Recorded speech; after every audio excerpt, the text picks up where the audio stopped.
So supercritical fluids properties, when compared with liquids and gases, they have intermediate values.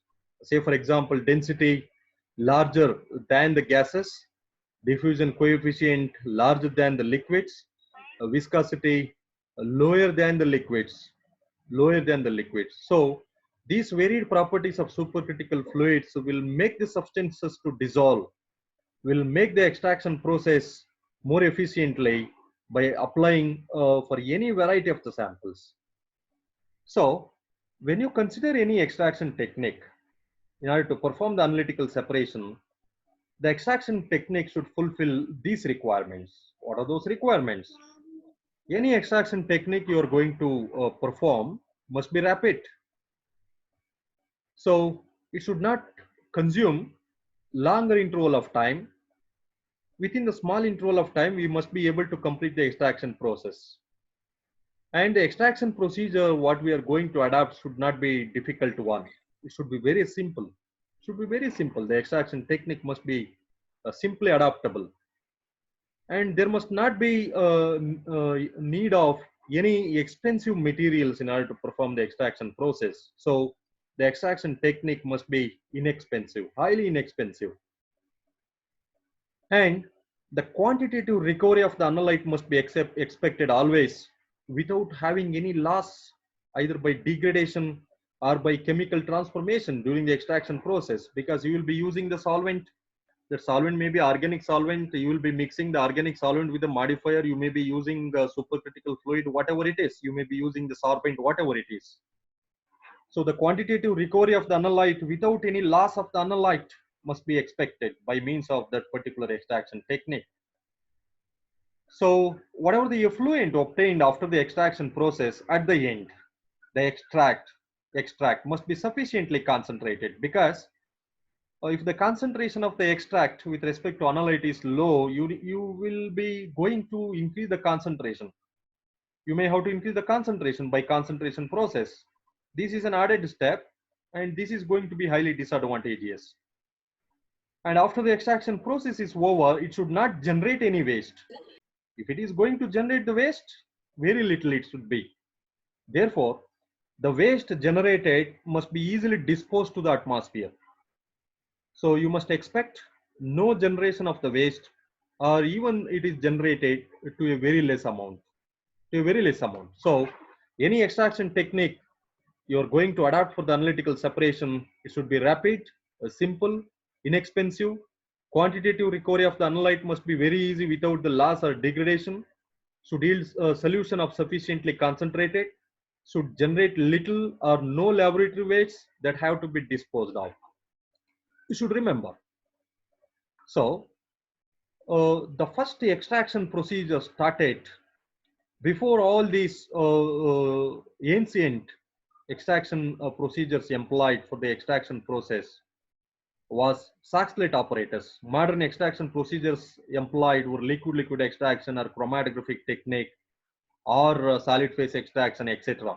Separation procedures will be employing liquid-liquid extraction or solid phase extraction or supercritical fluid extraction, whatever it is. During the age-old days, when the separation science origin, Saxhlett extraction was one of the most prominent and commonly used extraction techniques for the extraction of environmental, pharmaceutical, food, and petroleum samples. Whatever the sample origin, it may be from environmental origin or pharmaceutical origin or food a sample, it may be, or petroleum sample, it may be. Saxhlett extraction procedure was able to be done. So you know the Saxhlett extraction process. As you are chemists, you might have seen the Saxhlett extraction apparatus. You can see here an animated video showing how the extraction process is going to be done by means of Saxhlett extraction procedure. So it requires a reservoir, solvent reservoir. This is a condenser, water cooled condenser, and this is a Saxhlett apparatus. The intermediate unit will be a Saxhlett apparatus. So this is a hot plate. Even heating mantle can also be used. This is the sample chamber in the Saxhlett apparatus. It is an intermediate unit of the whole apparatus. In the Saxhlett apparatus, the sample is taken in the sample unit. Sample is taken in the sample unit. From this sample, we are going to extract the analytes by Saxhlett extraction procedure. So what we do here, the sample is going to be taken in the solvent reservoir. We will fill the solvent. We will fill the solvent. Water cooled condenser is fixed because we will be heating during the extraction process. The solvent is going to be converted into vapors. After getting condensing vapors into liquid, the liquid is going to be interacted with the sample which is present here. So in order to do the condensation process, the condenser, water cooled condenser will be used here. And this condensation will be done by passing the water through this particular condenser. So you take the solvent reservoir.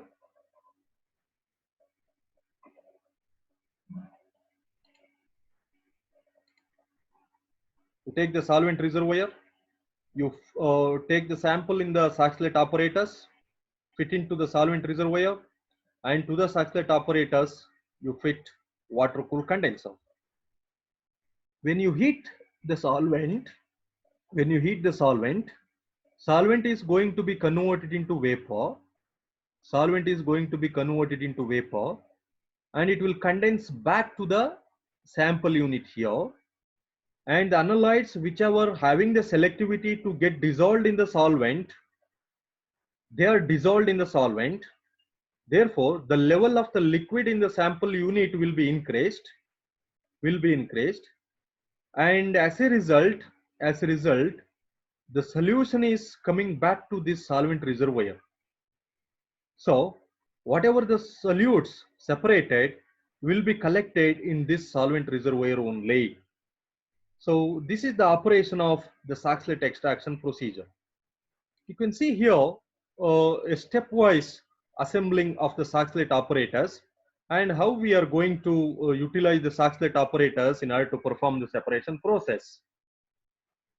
So three components are required in order to perform the Saxhlett operation. One is the solvent reservoir, Saxhlett apparatus, and the water cooled condenser.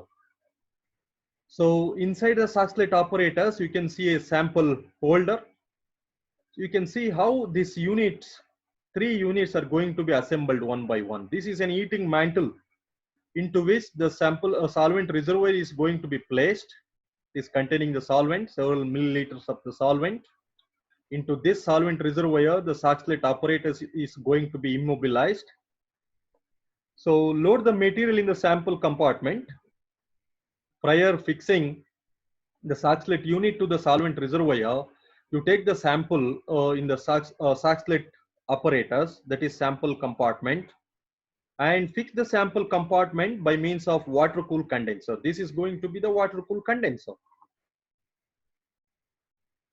So water will be coming from the bottom and it is going out from the top. So you can see water flow. You can see water flow.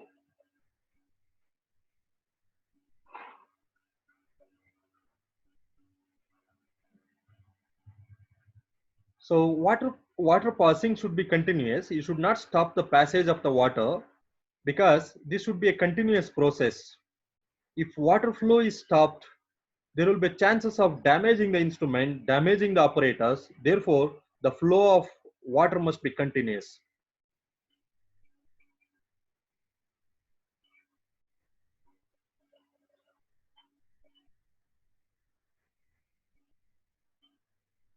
So some solvent has been added to the sample compartment. Solvent added to the sample compartment. Round bottom flask has been fixed.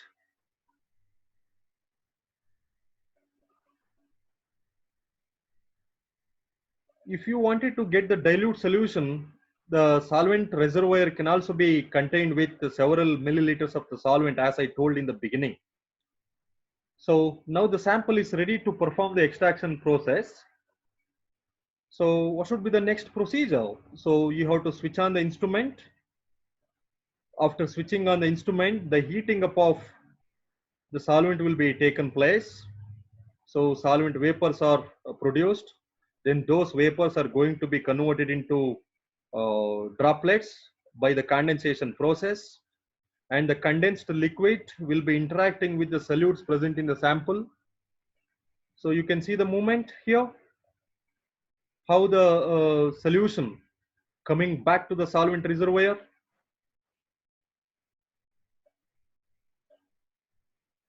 So from the solvent reservoir, droplets are obtained by heating, and this heating will be done by the influence of electrical energy.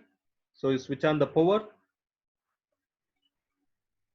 Once the power is switched on, the solvent will be started to getting heated. Now the heated solvent will be converted into vapors because it is volatile. The solvent you are going to use will be volatile.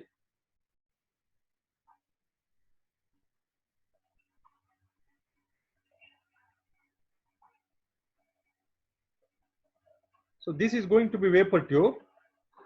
Vapors from the solvent reservoir, because the solvent has been converted into vapor, and the vapors through this vapor tube will be going up and it will be condensed back by means of the condenser, and it will reach the sample.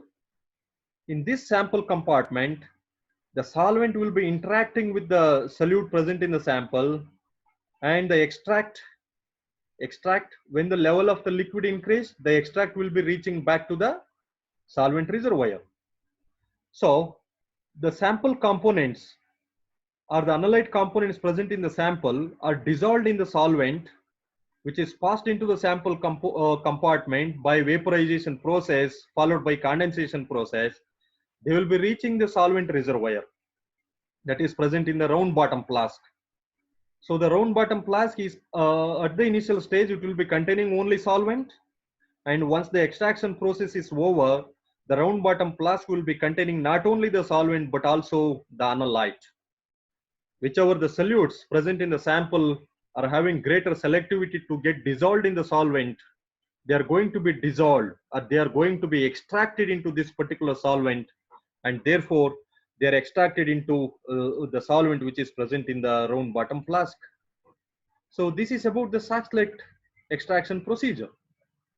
So there are several problems while performing the extraction by Saxlett operation. Saxlett operation or Saxlett extraction is not stipulated to lower interval of time. Several days may be required. Sometimes several days may be required in order to complete the extraction process. You can see in our laboratory, some people will be keeping for the extraction at least for a couple of days. So even if you perform the extraction for a couple of days, the extraction efficiency will not be 90% even. So even if you do the extraction for several hours or several days, the analyte is not going to be extracted more efficiently. And the solvent we are going to use may be toxic or it may be harmful. And the solvents may be very costly. And the recovery of the analyte will be unsatisfactory. So we cannot recover the analyte satisfactorily because we are going to perform the extraction with the aid of heat. So loss of analyte or degradation of the analyte, these are the common problems we can see by performing the Saxlett extraction process. How to overcome all these problems? We need to recover the analyte satisfactorily. Analyte should not undergo any degradation or loss. We must use low cost solvents, and the solvents must be innocuous, they must be harmless, they must be non-toxic, and the quantitative recovery of the analyte must be possible. So these are the requirements in order to consider any extraction technique. So the problems of Saxlett extraction, how they are going to be overcome. These limitations can be overcome by using two important extraction techniques. One is going to be solid phase extraction technique by using hydrophobic organic compound such as chemically modified silica or silica as an adsorbent. Over the surface of the adsorbent, the solute molecules are going to be adsorbed, and thereby the extraction is possible. And the second one is a very popular technique which is known as supercritical fluid extraction technique, in which the extraction of the analyte is possible by means of a supercritical fluid, because it is going to exhibit intermediate properties such as higher density, higher lower viscosity, and higher diffusion coefficients, when compared to those of gaseous or liquid substances. So these supercritical fluids were invented in the year 1970s, and the supercritical fluid extraction technique was developed in the year 1980. So because of the advantages of faster separation, in which the rate of mass transfer is determined by rate of diffusion and viscosity, as I told you, the diffusion coefficient of the supercritical fluid will make the dissolution of the solute more comfortably, and the separation will become possible because of the viscosity of the supercritical fluids. So faster separation is possible because of the varied solvent strength, and that is also due to the diffusion and viscosity.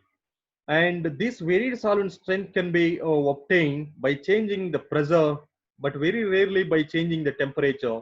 The supercritical fluids are always advantageous in order to succeed the extraction process. And the recovery of the analyte by just releasing the pressure is very simple while performing the supercritical fluid extraction. Therefore, this is also one of the important advantages of performing supercritical fluid extraction. And the supercritical fluids, if you take supercritical ammonia, supercritical carbon dioxide, or supercritical nitrous oxide, whatever it is, they are inert, they are highly inert, they are not harmful, they are cheaply available, they are non-toxic. So because of inertness, cheaply availability, and non-toxic property of these solvents, the extraction procedure will become environmental friendly. And once the extraction procedure is over, we can easily dispose of these supercritical fluids into the atmosphere. So these are the important advantages of supercritical fluid extractions, which are performed by using supercritical fluids. Let's move on to the instrumental part, how we are going to perform the supercritical fluid extraction. This is going to be the instrumental schematic which can be used while performing supercritical fluid extraction. So as you can see here, a supercritical fluid tank will be used, and that will be connected to a wall, entry wall. This is called as entry wall. And this entry wall is connected to a syringe pump. This syringe pump is required to create the pressure. Inlet pressure is needed to be created. And this is the extraction cell. And this extraction cell is placed in a thermostatically controllable oven, because oven is required to adjust the temperature in order to attain the supercritical fluid state. And there will be a set-off wall. This is the entry wall. This is going to be the set-off wall. This is a flow restrictor. This flow restrictor will be a capillary tubing, will be having a length from 10 to 20 centimeter. 10 to 20 centimeter length this capillary tubing will be having. And this is a collector device or collector flask. So these are the components. Supercritical fluid carbon dioxide will be connected to a wall, followed by a syringe pump. And this syringe pump is connected to the extraction cell. This extraction cell is placed inside the oven in order to heat the extraction cell to attain the supercritical fluid state for the solvent or the extraction substance. And the set-off wall will be available soon after the extraction cell. From the set-off wall, there will be a capillary flow restrictor, and which can be immersed or penetrated into the collection device. And this collection device will be having a solvent in which the dissolution of the analyte can be expected more satisfactorily. Okay. So as you saw in the diagram, a fluid source is commonly supplied from a tank. More commonly, if it is supercritical carbon dioxide will be filled in the tank. If it is ammonia, ammonia is going to be filled there. If it is nitrous oxide, it is going to be filled over there. And the syringe pump will be having a pressure rating of at least 400 atmosphere. It will be the capacity in order to adjust the pressure. A valve to control the flow, because we need to adjust the flow rate optimally at 2 ml per minute during the extraction process. So valve is used to control the flow rate.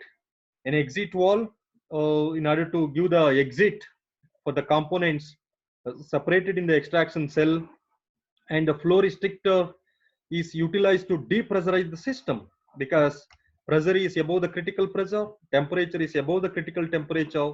We need to depressurize in order to make the fluid to be escape to the atmosphere. Therefore, all those separated solutes must be entered into the collection device and it is containing the solvent in which the analytes are going to be dissolved. So a fluid source containing the fluid such as carbon dioxide, ammonia, or nitrous oxide. A syringe pump will be used to create the pressure, a valve to control the flow rate of the fluid, and the exit valve to give the access to the components which are separated in the extraction cell, and the flow restrictor is used to depressurize the system. So while using this instrumentation, the extraction will be done in two ways. The supercritical fluid extraction will be done in two ways. What are those two ways? Dynamic extraction and static extraction. Dynamic extraction and static extraction. What is the difference between these two? The extraction principle remains the same. Supercritical fluid will be the solvent into which the solute is going to be extracted. So that is going to be supplied by means of a tank. So then what is the difference between dynamic extraction and static extraction? Usually the extraction procedure is initiated by filling the extraction. We can remove this extraction cell out. You take the extraction cell out, introduce the sample solution in this extraction cell. Sometimes even we may take solid samples directly in the extraction cell, or liquids we can take, whatever it is. You take the sample in the extraction cell, keep the extraction cell inside the O1, make sure that it has been connected to the pump, terminal of the capillary from the pump. Okay.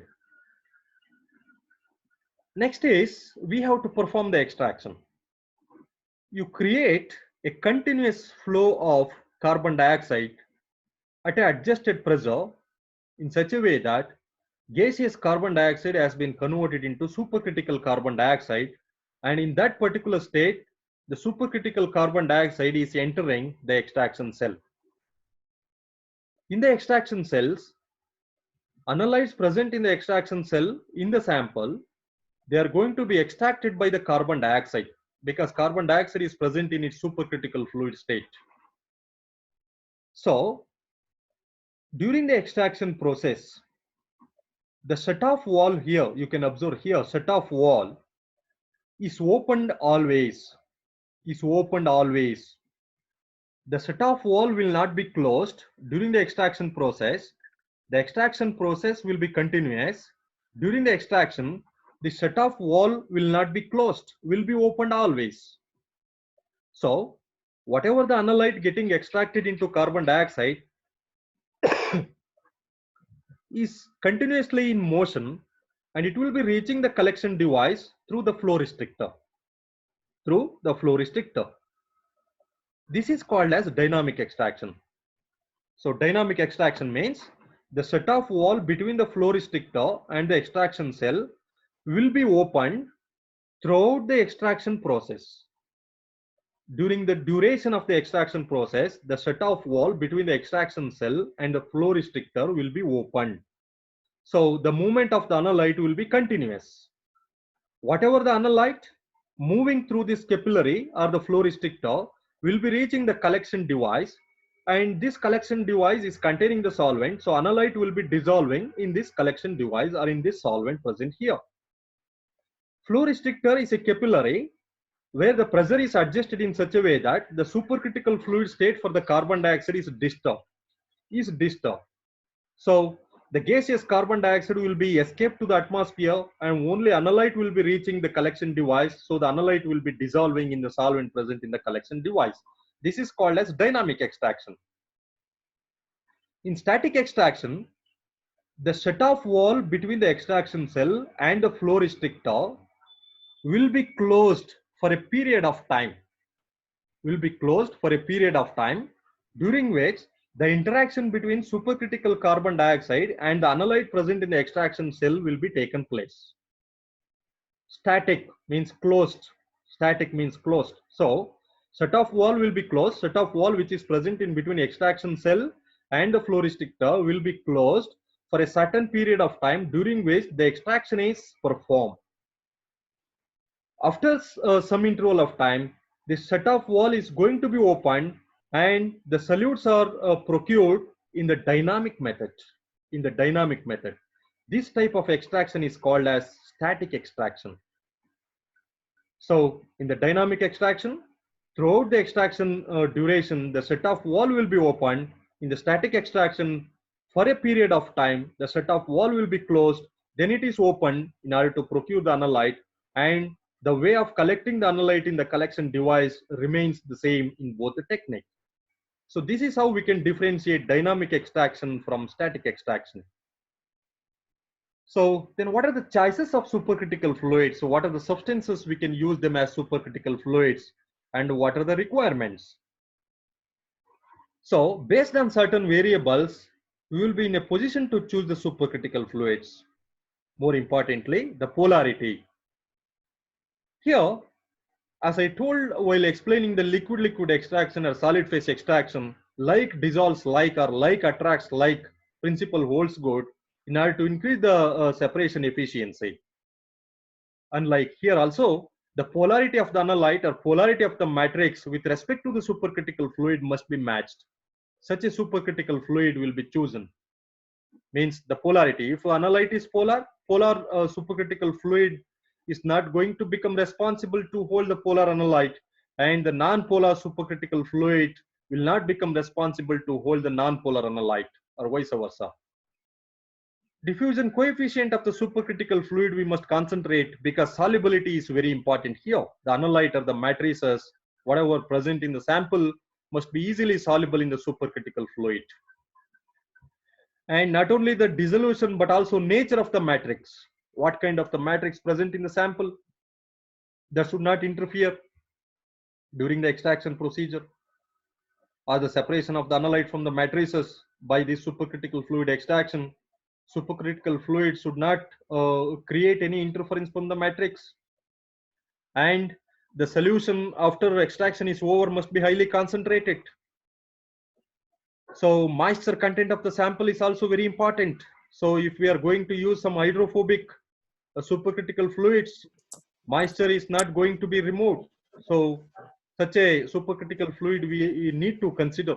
And some other kinetic considerations, because I told you kinetic energy by the movement of the molecules is going to be larger when compared to the intermolecular forces of energy. Therefore, these kinetic considerations can also be not ignored. So these are the requirements while choosing the supercritical fluid. First one, polarity should be matched, solubility must be satisfied, physical nature of the matrix must be seen carefully, concentration of the analyte must be appropriate and adequate, moisture content of the sample we must have the knowledge, and other kinetic considerations must also be considered.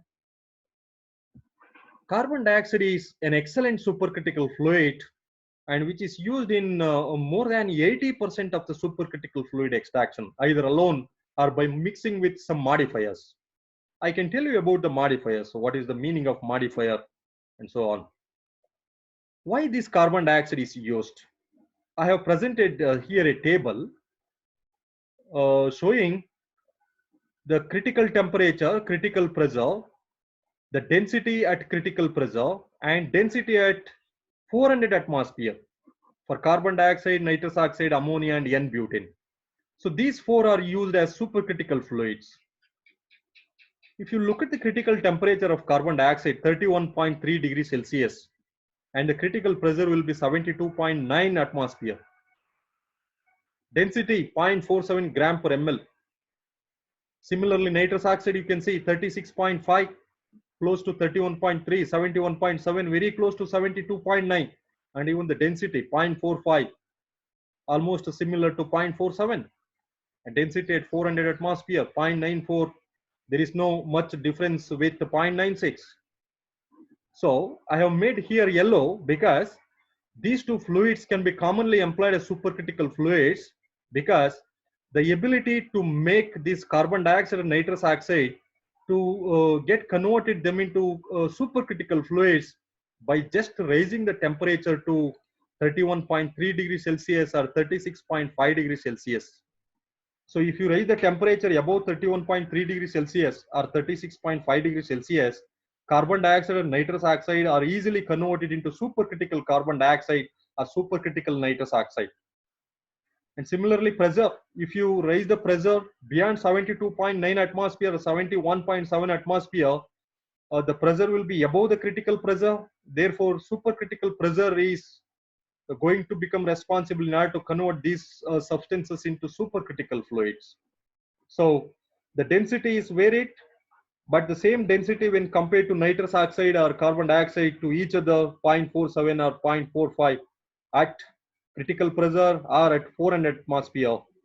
Therefore, these two will become commonly used supercritical fluids in order to perform the extraction by supercritical fluid extraction process. On the other hand, if you look at ammonia and N-butane, you look at the temperature 132.5 degrees Celsius and 152.0 degrees Celsius here. But the density is very less. Density is very less, 0.24 and 0.23. So density should be larger. Larger density will be always advantageous. Lower viscosity will be always advantageous. Higher diffusion coefficient will be always advantageous. Such a fluid will become adequately usable in order to perform the extraction by supercritical fluid extraction. So the chances of converting ammonia to supercritical fluid is somewhat cumbersome when compared to conversion of carbon dioxide to supercritical carbon dioxide because of the temperature here 132.5 degrees Celsius. It is too far than the boiling point of water 132.5 degrees Celsius. Where you look at 31.3 degrees Celsius, very close to room temperature because we are in the summer season. So temperature will be definitely greater than 30 degrees Celsius. Even it may be beyond 35 degrees Celsius. So there is no any difficulty arise in order to adjust the temperature to either 31.3 degrees Celsius or 36.5 degrees Celsius. Therefore, attaining the supercritical fluid state for carbon dioxide or nitrous oxide is very easy when compared to ammonia and N-butane. And ammonia and N-butane are less commonly used because of their lower density when compared to carbon dioxide and nitrous oxide. So because of these values, because of this order of magnitudes, supercritical carbon dioxide, not only this, even N2O nitrous oxide can also be used as excellent fluids of choice in supercritical fluid extraction operations. So let us look about the property of carbon dioxide. Because carbon dioxide is used as an excellent fluid of choice in order to perform the supercritical fluid extraction. If you look at carbon dioxide, it do not possess any dipole moment because it is a linear molecule, CO2, C double bond O towards the right hand side and C double bond O towards the left hand side. It is a linear molecule. So because of its linearity, it do not possess any dipole moment and hence it is a non-polar species. Because of the non-polarity of carbon dioxide, all those non-polar alkanes and terpenes will be easily soluble in this supercritical carbon dioxide. Therefore, this is an excellent fluid in order to perform the extraction of alkanes or terpenes. And it is also a medium for medium polar species such as polycyclic aromatic hydrocarbons, polychlorinated biphenyls, aldehydes, esters, alcohols, organochlorofesticides, fats. But it is unsuitable for the separation of polar species because polar species do not show any interaction with the carbon dioxide. Therefore, moderately polar species can be easily separated from non-polar species and polar species when you use supercritical carbon dioxide. So how do we overcome the extraction difficulty of polar species while using carbon dioxide as a fluid? So we can regulate the polarity of the carbon dioxide by mixing with the modifiers. Many modifiers can be used along with methanol. When you mix carbon dioxide with the modifiers, these modifiers will modify the polarity of the carbon dioxide. Different modifiers can be mixed with carbon dioxide in order to increase the separation efficiency for different kinds of species. So if the polarity of some species is lesser than the polarity of the other species, if you mix very little polar modifier with the carbon dioxide and you can eliminate that minimally polar species out from the maximally polar species. Therefore, non-polar species can be easily extracted by using carbon dioxide as a supercritical fluid, such as alkanes and terpenes.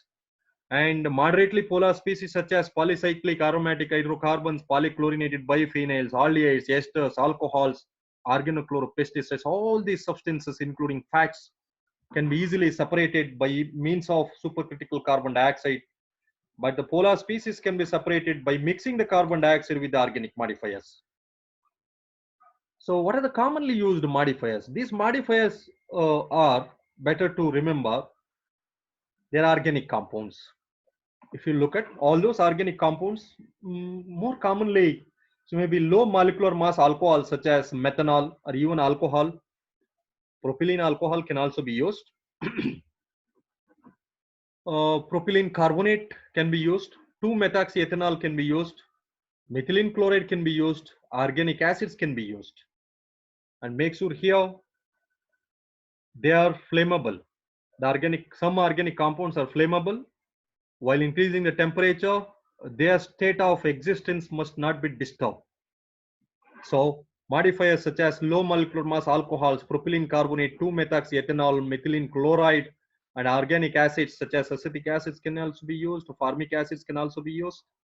So when you mix supercritical carbon dioxide and nitrous oxide with these organic modifiers, their extractability will be increased. If you look at here, supercritical carbon dioxide is used for the extraction of diuran, which is an herbicide and a derivative of urea, and 2378 tetrachlorodibenzoparadioxine, simply TCDD, and linear alkyl benzene sulfonate. These are the three compounds which were extracted by using supercritical carbon dioxide, and the extraction efficiency values are presented here in this particular table. 555. When no organic modifiers are mixed with the carbon dioxide, the extraction efficiency of diuran is 5%, and 2378 tetrachlorodibenzoparadioxine is only 50%, and the extraction efficiency for linear alkyl benzene sulfonate is only 5%. So the extraction efficiency is not satisfactory. How to increase this?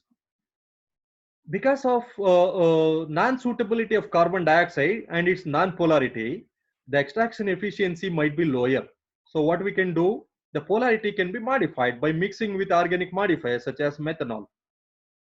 Supercritical fluid carbon dioxide is mixed with methanol. Again, supercritical fluid state is attained. If you look at the extraction efficiency, diuran is extracted up to 99.5%. TCDD is up to 95% extracted. Linear alkyl benzene sulfonate extracted up to 99.7%. So in the presence of organic modifiers, the extraction efficiency can be increased to the maximum extent. The extraction efficiency will become maximum when the supercritical fluids are mixed with organic modifiers such as methanol, propylene carbonate, low molecular mass alcohols, or acids, organic acids, etc. So these are the structures of diuran, TCDD, and linear alkyl benzene sulfonate. Urea derivative, this is NH2, NH2CO. This is going to be urea. Dimethyl substitution is taken place to one amino group, and other amino group has been substituted by dichlorophenyl ring. 2378 tetrachlorodibenzoparadioxine. Paradioxine means OO, CH2, CH2, CH2, CH2. So two benzene rings have been fused to the paradioxine A, B, C, D, A, B, C, D, E. B and E phases of paradioxine have been fused with two benzene rings. So the numbering will be taking place 1, 2, 3, 4, 5, 6, 7, 8 like this. So this is going to be paradioxine. 1, 2, 3, 4, 5, 6, 7, 8. 2, 3, 7, 8.